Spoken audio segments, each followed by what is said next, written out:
Bonjour à vous. Est-ce que, comme plusieurs personnes en clinique, vous vous posez des questions du genre quel matelas je dois me procurer, qu'est-ce qui serait bon pour moi, quel genre d'oreiller je dois utiliser, quelle posture de sommeil je dois adopter? Si vous vous posez ces questions-là, vous êtes comme beaucoup de gens que je rencontre ici en clinique. Et je vais tenter d'y répondre pour vous aujourd'hui. Donc, je me présente, pour ceux qui ne savent pas encore, Dr Geneviève Nadeau, chiropraticienne et propriétaire de la clinique chiropratique Nadeau.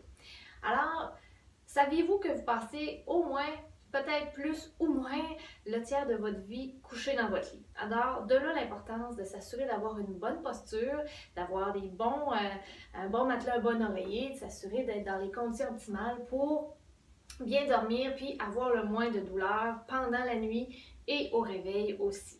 Alors, aujourd'hui, je vais vous donner quelques petits conseils à ce sujet-là. Donc, tout d'abord, le matelas. Quel genre de matelas avoir? Il suffit de choisir. Un matelas, c'est un peu comme une paire de chaussures. Il faut en essayer souvent quelques-unes avant de trouver quelque chose qui nous convient. Parce que c'est assez personnel comme goût, mais il y a quand même des critères de base à respecter. C'est-à-dire qu'on va on va préférer un matelas qui est ni trop ferme, ni trop mou. De là, je m'explique. Alors, si le matelas est trop ferme, ce qui va arriver, c'est que le poids du corps ne sera pas réparti de façon uniforme sur le matelas.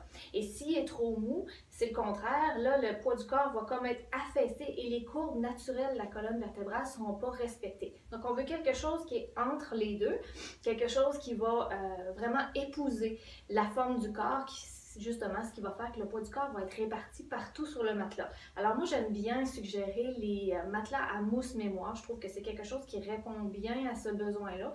Puis encore une fois, il y a plusieurs types de qualité de mousse mémoire et là, c'est de les essayer pour savoir qu'est-ce qui vous conviendrait. Et là, pour le matelas, ça dépend beaucoup de choses aussi. Dans quelle position vous dormez, est-ce que vous avez un sommeil qui est plutôt agité si vous changez souvent de position, le poids que vous avez, la personne avec qui vous dormez. Donc, c'est tous des facteurs à regarder avant de choisir votre matelas. Maintenant, l'oreiller. L'oreiller, c'est aussi un facteur important à considérer parce qu'à peu près le huitième de notre poids, le poids de notre corps, c'est le poids est compris dans le poids de la tête. Alors, c'est important que la tête soit bien supportée et dans un bon alignement aussi. Donc, quand vous avez un oreiller, ici j'en ai un exemple. Idéalement, ça vous prend un oreiller orthopédique parce que ce qui est important, c'est d'aller aussi respecter les courbes naturelles du cou. Alors, quand on est de côté, le cou a un creux qui est normal et on veut avoir un oreiller qui va venir remplir ce creux-là quand on est sur le dos. Et quand on est sur le côté, on veut un oreiller qui va venir remplir aussi le creux qui est entre l'épaule et la tête. Donc, si l'oreiller est trop épais, ce qui va arriver, c'est que notre tête va être trop inclinée, donc ça va causer beaucoup de stress dans le haut du cou, dans le cou et dans le haut du dos. Et quand on est couché sur un oreiller qui est trop mince, c'est l'effet contraire, là, il va y avoir trop d'extension au niveau du cou. Si on est sur le côté puis que le trou n'est pas bien comblé entre l'épaule et le cou, ce qui va arriver, c'est qu'on va avoir l'épaule tout coincée et là, ça va causer aussi beaucoup de stress dans votre cou et dans vos épaules. Donc, encore une fois, c'est l'idéal d'avoir un oreiller orthopédique qui va venir vraiment respecter ces courbes-là. Et encore une fois, c'est sûr que si vous aimez la mousse mémoire, c'est une autre belle option qui va venir aussi bien supporter chacune des parties de votre cou et du haut du dos, puis des épaules aussi. Donc ça, c'est pour l'oreiller. Maintenant, les postures. On va recommander principalement de dormir soit sur le dos ou sur le côté. On va éviter, c'est sûr, à tout prix de dormir sur le ventre.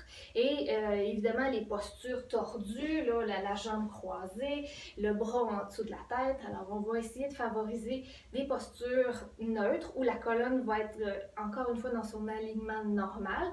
Alors, en étant sur le dos, on va préférer dormir, encore une fois, la tête, le cou bien supporté par un bon oreiller et idéalement aussi un oreiller ou un coussin en dessous des genoux pour éviter que le bas du dos creuse.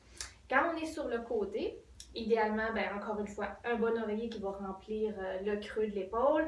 Et si vous avez un oreiller de corps, ça serait encore un bel achat, un bon investissement à faire, c'est de dormir avec un oreiller de corps qui va être devant vous. Donc, en étant couché sur le côté, l'oreiller de corps va faire en sorte que les bras vont être devant nous, devant notre poitrine, donc éviter que les épaules soient tordues.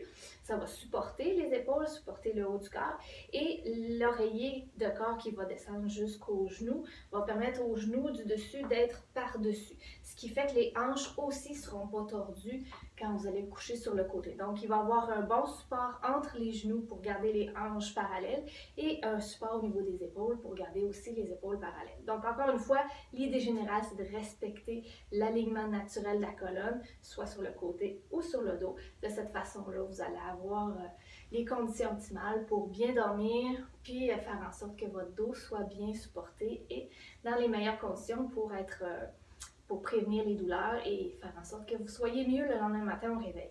Alors voilà, c'est des grandes lignes. Évidemment, si vous avez des questions plus pointues, plus précises, je vous invite à communiquer avec moi. Ça va me faire plaisir de vous aider. Et si cette vidéo-là vous a été utile, si elle vous a suscité votre intérêt, ben, je vous invite à la partager, à la liker si vous en avez le goût aussi. Ça pourrait être utile à d'autres personnes, alors ce serait bien gentil d'en faire profiter d'autres personnes. D'ici la prochaine fois, je vous souhaite une belle fin de journée et à bientôt. Au revoir!